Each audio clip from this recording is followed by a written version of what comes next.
عمرك حسيت ان اليوم بيعدي من غير ما تخلص فيه حاجه مهمه؟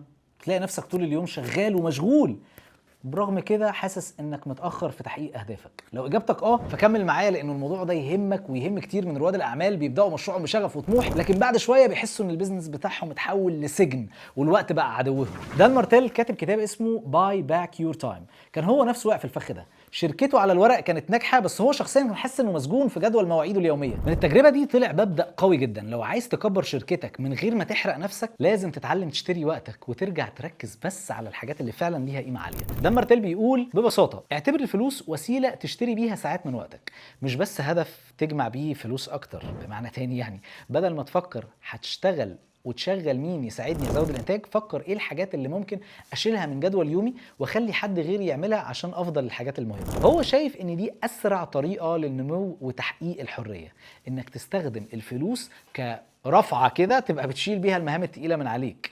وطالما في مهام اقل من قيمه وقتك ما زلت انت اللي بتقوم بيها، اعرف ان دي ضريبه خفيه بتدفعها من صحتك وتركيزك على حاجات فاضيه. الكتاب مش جاي يقولك اشتغل اكتر وخلاص، بالعكس ده دليل عملي في خطه ممنهجه علشان تعيد هندسه يومك وحياتك. في اساليب للتفويض الذكي، في مراجعه للجدول بتاعك، في كالندر اوديت، وفي جدوله ووقت حسب اولويات الطاقه والنشاط بتاعك. اتعلم برضو من خلال الكتاب ده ازاي تكتشف مين هم حراميه الوقت اللي بتسرق تركيزك، ازاي تحسب قيمه ساعه من وقتك بالدولار عشان تعرف انهي مهام تستحق وقتك وانهي لا، وكمان ازاي تبني فريق يساعدك تطلع من دوامه التفاصيل وتشتغل على شغلك مش جوه شغلك. والنتيجه مساحه اكبر، تفكير واستراتيجيات اسرع لقدام، وتنمو انت نفسك شخصيا، وكمان تستمتع بحياتك زي ما كنت بتحلم وانت بتبدا مشروع. في الفيديو بتاع النهارده انا عايز اشرح لك كل فكره قالها الكتاب هو باي باك يور تايم.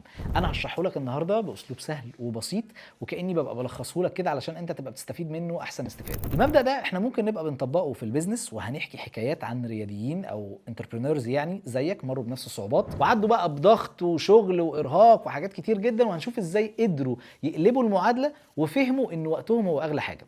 فيلا بينا نبدا باول فكره. الفكره الاولى: وظف عشان تسترد وقتك، مش بس عشان تكبر الشغل. كتير من رواد الاعمال اول ما يحسوا ان الشغل زايد عليهم بيفكروا بطريقه تقليديه: احنا غرقانين في الشغل، طيب نشغل حد جديد علشان نزود الانتاج ونخلص الورق المتراكم اللي علينا. الفكره دي على طول بتيجي في البال لما تحس انك مش قادر تلاحق على كل حاجه. دان مارتيل بقى بيقول لك ايه؟ بيقول لك اقلب التفكير ده تماما. لما تيجي تعين موظف جديد، عينه بهدف ان هو يشيل عنك مهام من جدولك قبل اي هدف تاني. يعني الاولويه مش انه بس يزود دخل او يوسع البيزنس، لا، الاولويه انه يفضي لك انت وقت. لو كل دور جديد في فريقك متصمم بحيث يوفر لك ساعات من وقتك انت كصاحب بيزنس، مثلا حد يستلم خدمه العملاء بدل منك او يمسك الحسابات، ساعتها هيحصل حاجتين بشكل فوري: ساعه فاضيه على طول منك مجرد ما تبقى بتفاوض مهمه روتينيه يعني لشخص تاني، وهتلاقي عندك ساعات فضيت في اسبوعك بعد كده ودلوقتي مش بعدين. فالموظف يخلص فتره التدريب، تلاقي نفسك انت بعد كده كل اسبوع كنت بتدي 5 ساعات في الرد على الايميلات بتاعت العملاء، هو جه شال عنك الموضوع ده.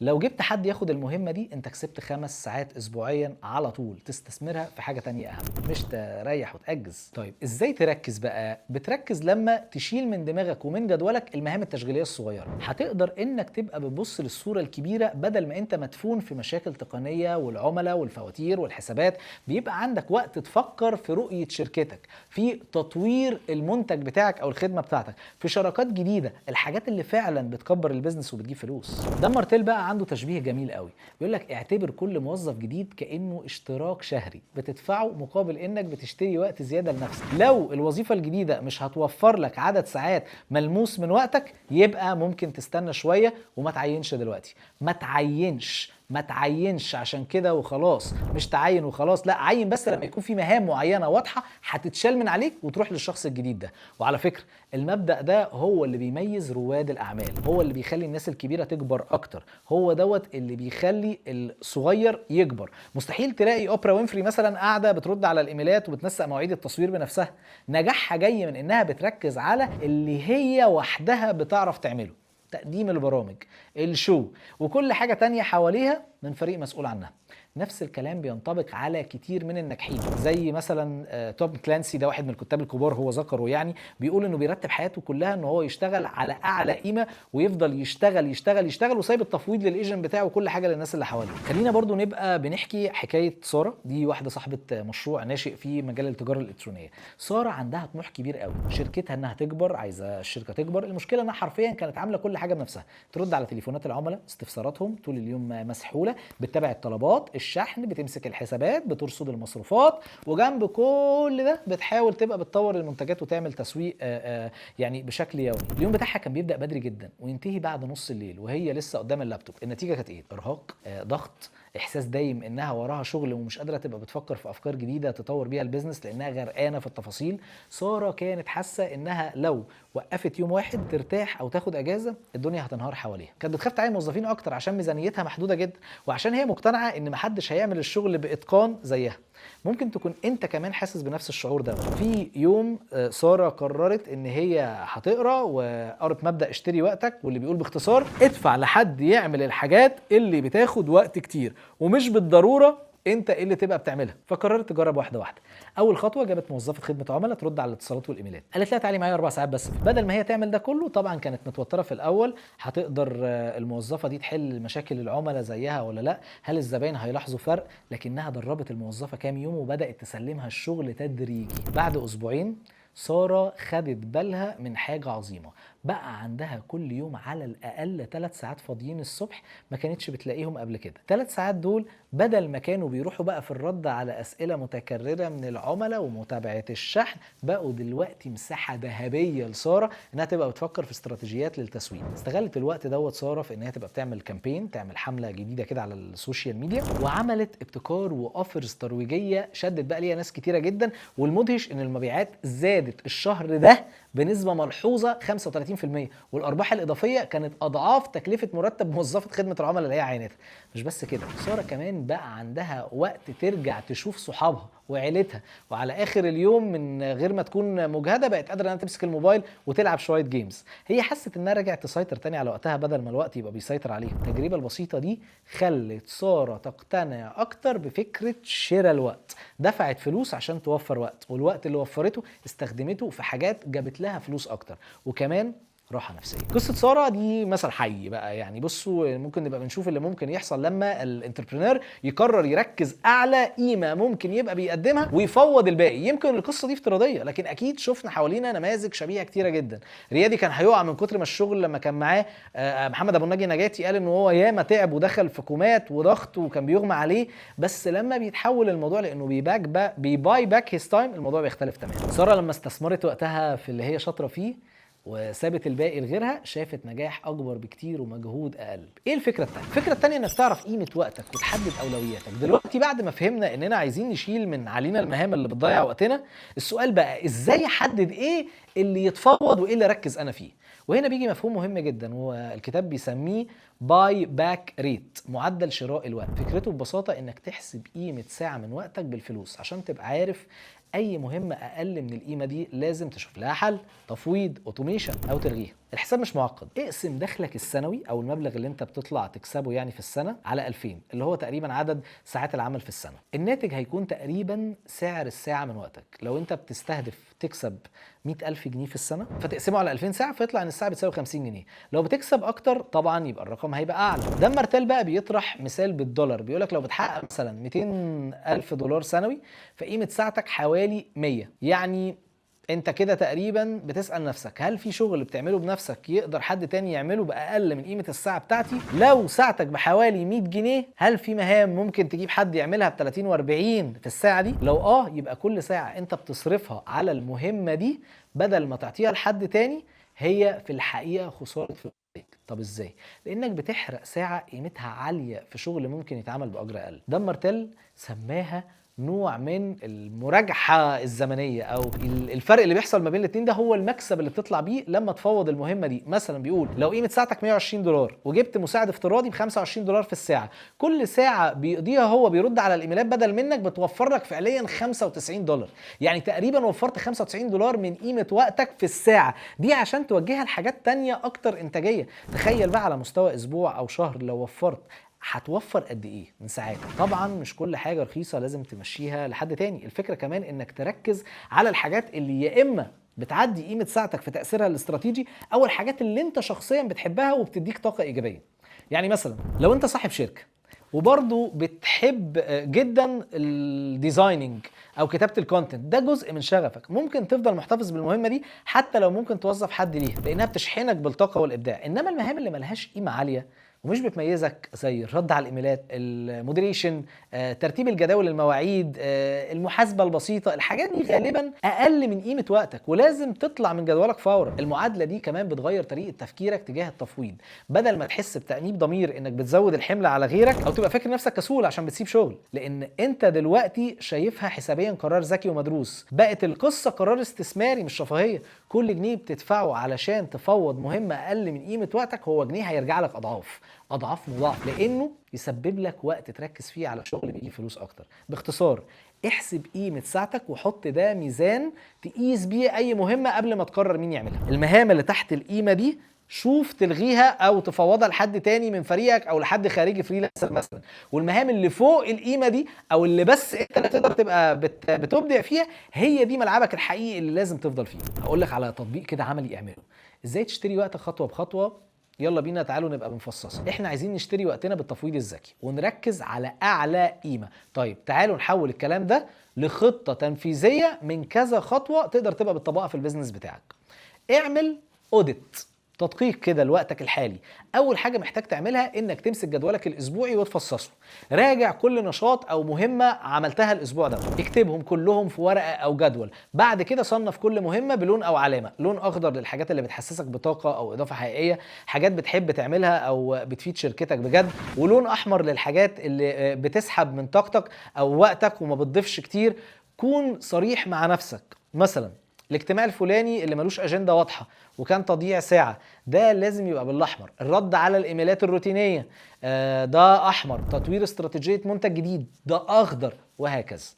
واثناء ما بتراجع غالبا هتلاقي ان في شويه انشطه كده هم اللي يعني واكلين يومك من غير ما تبقى بتحس. دول اللي دان مارتيل بيسميهم حراميه الوقت الخمسه، اعداء الانتاجيه اللي بينهشوا ساعاتك وبينهشوا وقتك، ولازم تعرفهم كويس عشان تصفيهم واحد ورا التاني. الانبوكس، ايميلات رايحه، مسجات جايه، ممكن تدمر تركيزك. الحل، حدد فترتين بس في اليوم تراجع فيهم الايميلات بدل ما تفضل طول النهار ترد كل شويه، واستخدم ردود جاهزه. حدد تمبلتس للاسئله اللي بتتكرر. قال لك حاجه كمان، الاجتماعات الكتير، الميتنجز طول اليوم بدون داعي، كتير منها ممكن كان يتحل برساله او بتقرير مختصر. الحل هنا، خلي حاجه افتراضيه، مثلا اجتماع 15 دقيقه، ستاند اب ميتنج، وارفض اي اجتماع، ارفض اي حاجه ملهاش اجنده واضحه. خلي كل اجتماع بتخشه ليه هدف واضح قبل ما تخشه، لو ملوش ما تخشش. الالتزامات الروتينيه دي بقى، في التزامات روتينيه كده ممله، حاجات بنفضل نعملها لمجرد اننا متعودين عليها كل اسبوع او كل شهر، بس ممكن ملهاش لازمه حقيقيه. الحل هنا انك تراجع اي اجتماع او اي مهمه دوريه لو انا مش عاملها، هل كانت يعني حد تاني يعملها ولا لا؟ هل هيعرف يعملها ولا لا؟ لو هيعرف يعملها تمام، خليه هو اللي يبقى بيعملها. من الحاجات اللي اتكلم عليها هي ادمان الشاشات، التليفون والسوشيال ميديا، ودي بتسرق ساعات من وقتك على الفاضي. الحل، حط لنفسك حدود باستخدام تطبيقات تتحكم في مده استخدامك، او حتى على شاشه موبايلك خليه ابيض واسود علشان تقلل الجاذبيه بتاعت الاشعارات والالوان اللي بتشدك وتضيع وقتك. قال كمان المماطله، البروكراستينيشن، التأجيل، انك تفضل تأجل وتقول بعدين هعمل المهمة الفلانية دي لانها كبيرة، دي مرهقة. الحل هنا بقى هو انه دان مارتيل قال عليه انك تقطع اي مشروع كبير عندك لمهام صغيره. اي مشروع تخليه 15 دقيقه في 15 دقيقه في 15 دقيقه، وتبدا تحل فيهم وتحسن فيهم خطوه بخطوه. لو قدرت تخلص نفسك حتى من واحد بس من حراميه الوقت دول، هتحس بتاثير ايجابي واضح فورا. تركيزك هيزيد، انجازك هيتضاعف. الهدف من الخطوه دي انك تطلع كل الانشطه الحمراء اللي ممكن تبقى بتاذيك، طلعها من جدولك تماما، وابدا ركز على الانشطه الخضراء، هي دي اللي تبقى انت بتشتغلها بايدك، وباقي الانشطه الحمراء يا تطلعها يا تعمل لها تفويض. دلوقتي انت عرفت ايه اكتر حاجات بتضيع وقتك ومش لازم انت اللي تعملها. جه وقت التنفيذ، جه وقت انك تقعد مع الكالندر بتاعك وتفصص فيها خطوه بخطوه. ابدا شوف مين تعمله مين تديله موظف. ممكن يكون استخدام ادوات او برامج عن طريق تغيير شغلك ده يفرق معاك. اعمل اشتراكات، اعمل سبسكريبشنز، وجرب. المهام الاداريه والورقيه هي اللي هتحل لك حاجات كتير. جرب دايما انك تبقى بتعمل اوت سورسنج من مواقع فريلانسنج. اشتغل، نفذ، شوف ازاي تقدر تبقى بتاخد كل شيء في خطوه بخطوه وتطلع النتائج اللي انت عايزها. نسق المواعيد بتاعتك والايميلز، دي اول حاجه ممكن اي مساعد تنفيذي يبقى بيعملها، تقدر تبقى بتخففها عنك. لو لسه ما عندكش حد يساعدك، فكر جديا تبدا بمساعد ولو بدوام جزئي يرتب لك الايميلات والمواعيد ويشيل عنك الحمل في كل ده. هو كمان اتكلم على انك تبقى بتتخصص، مالكش دعوه بالتصميمات، مالكش دعوه بالكامبينز، مالكش دعوه بحاجات كتير. ركز على انك تطور المنتج بتاعك اكتر، وحتى لو مش تخصصك انت المفروض يبقى هو ده تخصصك، وخلي الحاجات التانية لناس ايديها في المجال. اوعى تقع في حب اداه. دان مارتيل حاطط لنا سلم توظيف كده متدرج، سماه الريبليسمنت لادر، او هو سلم يرشدك تعين مين وباي ترتيب. مساعد تنفيذي شخصي ده اول حد تشغله، يشيل عنك اداره الايميلات، الجدوله، وترتيب السفريات، زي سكرتير شخصي كده، بس يعني هو دوت بتاع التركيز على كل المهام بتاعتك. اتكلم كمان على مساعد للعمليات والاوبريشنز، انه حد يبقى بيجي هو اللي بيشتغل على الاس او بيز، هو اللي يشتغل على انه يبقى بينسق كل حاجه المفروض تحصل ازاي ويتابع العمليات بشكل مفصل. كمان قال مهم جدا يبقى عندك اخصائيين، مصمم جرافيك اخصائي، مسوق الكتروني اخصائي، مهندس برمجيات اخصائي. حسب طبيعه شغلك هتجيب متخصصين لكل مجال عشان يمسكوا تسليم نتائج واضحه في تخصصهم. اتكلم كمان على انه يبقى عندك مديرين. الشركه لازم يبقى فيها مديرين، مش يبقى فيها بس موظفين. هم دول اللي يبقوا مسؤولين عن الاداره، ويبقى عندهم ناس هم يسوقوهم ويديروهم. امشي بالترتيب ده علشان ما تقعش في فخ انك بتفوض لفوق. لا، انت لازم تجيب حد تبقى بتفوض له هو يدي للي بعديه. وفي نفس الوقت وصى انك تبقى بتتجنب انك توسع فريقك قبل ما يكون عندك اساسيات الشغل، علشان ما تبقاش بتصرف فلوس على الفاضي وتلاقي نفسك انت اللي بتعمل شغلهم. وثق الشغل. دايما اعمل دليل، بيلد ا بلاي بوك، او ابني كتاب الناس تبقى بترجع له لو هم عايزين يبقوا بياخدوا خطوه معينه. انت فوضت جزء من شغلك لناس تانية او لادوات علشان تضمن ان الشغل يمشي بسلاسه ومن غير ما يكون كل شويه حد بيرجع لك. لازم تبقى بتعمل كتاب الناس دي تبقى بترجع له، مش يرجعوا لك انت. وركز على ان كل دوت يبقى واضح خطوه بخطوه. يعني ايه شغل هتفوضه؟ اكتب له دليل اجراءات، ده اللي اسمه اس او بي، واضح. ودان مارتيل قال عنه بشكل مفصل انه ده مهم جدا يبقى مجموعه فيديوهات. قبل ما تسلم المهمه سجل نفسك وانت بتعملها، احكي للناس ايه اللي المفروض يحصل، واحكي ليه كل خطوه مهمه وانت بتنفذها. ساعتها بس الناس هتشتغل على منطق هم فاهمينه. دان مارتيل اتكلم على معيار الانجاز. حدد ايه هو شكل الدن المقبول، ايه هو الدن اللي تقدر تقول انه الحاجه هنا تمام، وعمل لها تشيك بوينتس تضمن انه الشغل يطلع بالمستوى المطلوب حتى لو الشخص اللي بيعمله اتغير بمرور الوقت. ودي حاجه من الحاجات المهمه جدا اللي كلنا بننسى نعملها في الشركات. يمكن هتاخد شويه وقت في الاول علشان تكتب وتعمل الفيديوهات دي، بس فكر فيها كانها استثمار. دي حاجه واحده هتبقى بتريحك على طول، لان ده هيخلي اي حد جديد ينضم يقدر يبقى بيتعلم الشغل بسرعه من غير ما يبقى بيسحبك معاه كل مره لتحت، وكأنه بيمنع انك انت تتشد تاني للوحل بتاع التفاصيل بعد ما كنت طلعت منه خلاص واتشطفت وبقيت زي الفل. وهنا ده واحد من اهم الدروس اللي انت مهم تبقى بتقولها لنفسك. كمان بيقول لك صمم الاسبوع بتاعك، الاسبوع المثالي، وده شيء مهم انك تعمله خطوه بخطوه. تنظم وقتك، انت الشخص اللي المفروض تبقى عارف ايه اللي هيحصل، انك تمنع ان الوقت اللي انت كسبته يتملي تاني بحاجات عشوائيه. لا، انت بتملاه بحاجات انت اصلا تبقى بتحطها. ما ينفعش تبقى سايب يوم هو اللي يسوقك، لا، لازم تبقى انت سايق اسبوعك وسايق كل يوم بيوم. لازم تبقى بتحط لكل يوم قيمه. خلي يوم محدد للميتنجز، خلي يوم مليان لمقابله الناس، خلي يوم مليان للتطوير، يوم ثالث للابداع وصناعه المحتوى والتطوير. خلي كل يوم في اسبوعك ليه هدف وليه معنى. جرب كمان تظبط وقت مهامك حسب طاقتك. لو انت في اعلى مستوى تركيز الصبح، حط الصبح للمهام التقيله اللي عايزه مخ نضيف، كتابه، خطه، تحليل ارقام، تصميم حاجه للبرودكت نفسه. بعد الظهر خلي الحاجات اللي محتاجه تواصل واجتماعات. بالليل بقى ده خلي وقت للاسترخاء كده والشحن كده، انك تقعد تملى نفسك كده بطاقه جديده. حط قواعد لنفسك زي انك مثلا تحدد ميعاد ثابت تنهي فيه الشغل كل يوم، وليكن 6 أو 7 مساء، وبعدها اعمل وقت للعيله، وقت لنفسك.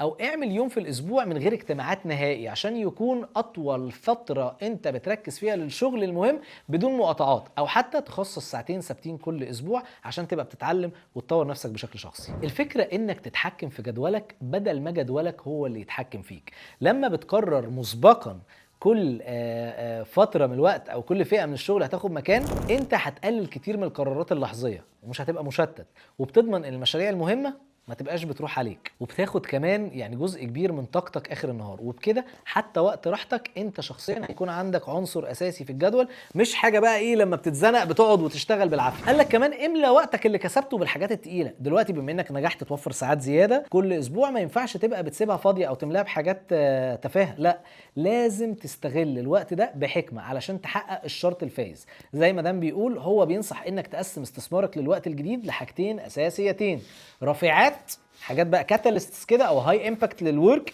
يعني حاجات تضاعف نمو شركتك، انك تقعد مع عميل كبير ممكن يغير حجم مبيعاتك بصفقه واحده، انك تشتغل على خطه دخول سوق جديد، انك تدور على مستثمر او شريك استراتيجي. الانشطه دي ممكن تزود دخلك اضعاف مضاعفه، لان هي بتبني قرارات واستثمارات استراتيجيه وتخليك فعلا تسال نفسك ايه المهم اللي لو حطيت فيه وقت بدل الشغل الروتيني هيعمل فرق 10 اضعاف. هو ده السؤال اللي المفروض تساله لنفسك.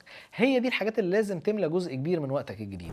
بيتكلم كمان عن تجديد طاقتك الشخصيه، عن البيرسونال رينيوال اون هاي اوكتين، يعني وقت ليك انت كانسان بعيد عن البيزنس. اهتم بصحتك، انزل الجيم، اجري، او حتى المشي نص ساعه، اقضي وقت مع عيلتك او اصحابك من غير ما يكون بالك مشغول بالبيزنس. اعمل هوايه انت بتحبها زي لعب موسيقى او قرايه او اي نشاط. ركز على انك تشحن بطاريتك النفسيه والجسديه فترجع للشغل تاني وانت في حاله افضل بكتير، بدل ما تكون عايش على اخر جرعه كافيين في اليوم. لما بتستثمر الوقت المستعاد في النوعين دول، المكسب هيبقى مزدوج ومتراكم، البيزنس هيكبر اسرع لان تركيزك رايح للحاجات اللي فعلا بتزود الربح والنمو. انت شخصيا هتفضل متزن وصحي لان عندك وقت تهتم بنفسك، هتبقى عامل زي دايره ايجابيه. نجاح الشغل بيرفع معنوياتك واهتماماتك بصحتك، بيخليك قادر تشتغل احسن، والاتنين بيقووا بعض. اخر حاجه بيقولها هو انك تكرر الحلقه دي بانتظام. ما تفكرش ان الموضوع شراء الوقت ده بتعمله مره وخلاص زي شركتك بتتطور وقتك، لا، انت بتفضل في الرحله دي وبتفضل تملى الوقت الجديد بحاجات جديده. لو سبت نفسك علشان ده هيبقى عندك عاده كل فتره وكل ربع سنوي او كل كوارتر كده ترجع تحاول ان انت تبقى بتظبط. فاعمل اوديت برضو تاني وابدا هات ناس تانيه في الحته دي بفلوس اعلى، بس انت البيزنس بتاعك بيكبر وهتفضل دماغك شغاله في نفس الرحله وبنفس الاسلوب عشان توصل لاعلى قيمه باستمرار. لما بتخلي دوت عاده ربع سنويه انت بتقدر تبقى بتتطور بشكل انت مش متخيله، وهو دوت اللي دان مارتيل بنفسه لمسه في الشغل والبيزنس بتاعه وفرق جدا في انتاجيته. ودي يعني مساحه مهمه جدا ان احنا نبقى بنجربها. تطبيق مبادئ باي باك يور تايم مش بس هيخليك اكتر انتاجيه ونجاح، لا، ده كمان هيحميك من مشاكل شائعه بتقع فيها لو فضلت شغال بنفس الاسلوب القديم. من اهم الحاجات اللي هتتفاداها على فكره هو البيرن اوت، الاحتراق الوظيفي، الارهاق. يمكن اكبر خطر على اي ريادي هو انه يشتغل بالطول والعرض لدرجه ما يبقاش فيه ولا دقيقه لنفسه. ده بيؤدي لانهيار صحي ونفسي بشكل مفاجئ، ممكن يوقف البيزنس كله. لما تبقى بتشتري وقتك وتوزع المجهود هتقلل ده جدا، واحتمال انك توصل لمرحله النجاح هيبقى اعلى، وهتبعد عن الانهاك الشديد. هيبقى عندك وقت للراحه، وقت الاستجمام، وقت مش هتحس انك انت متعلق من رقبتك كده 24 ساعه في ال 24 ساعه. فانك تبقى في مرحله عنق الزجاجه في شركتك ده طبيعي، لكن لو كل تفصيله لازم تبقى بتعدي عليك، شركتك حرفيا هتيجي عندك وهتوقف. فريقك مش هيعرف يتحرك من غير توقيعك. على الأقل لازم تبقى بتجيب حد يبقى بيملى مكانك بشكل مستمر، وتخلي المهام واضحة ومعروفة هو بيعمل ايه وانت بتقودت عليه في ايه. ده جزء مهم جدا جدا جدا، لانه الشغل هيمشي حتى لو انت نايم. هي دي الرحلة اللي بيشاركها معانا دان مارتيل خطوة بخطوة من خلال كتابه باي باك يور تايم. هو ده الأسلوب اللي بتقدر من خلاله تبقى بتوصل لأعلى معدلات الإنتاجية. لو أنت رائد أعمال، يعني لو أنت عندك بيزنس، لو أنت عندك شركة، لو عندك ايجنسي، اكتب لي كده هل تقدر تبقى بتنفذ الأسلوب دوت عندك وتشوف النتيجة عاملة إزاي، ولا لسه قلبك ضعيف وخايف إنك تبقى بتطبقه. باي باك يور تايم هو من أهم أنظمة الشغل الجديدة اللي بيبشرنا بيها دان مارتيل، واللي أنا عن نفسي هبدأ اجربها وهبدا اخد فيها خطوات. اتمنى كمان حضراتكم تبقوا تجربوها معايا وتشوفوا النتيجه بنفسكم.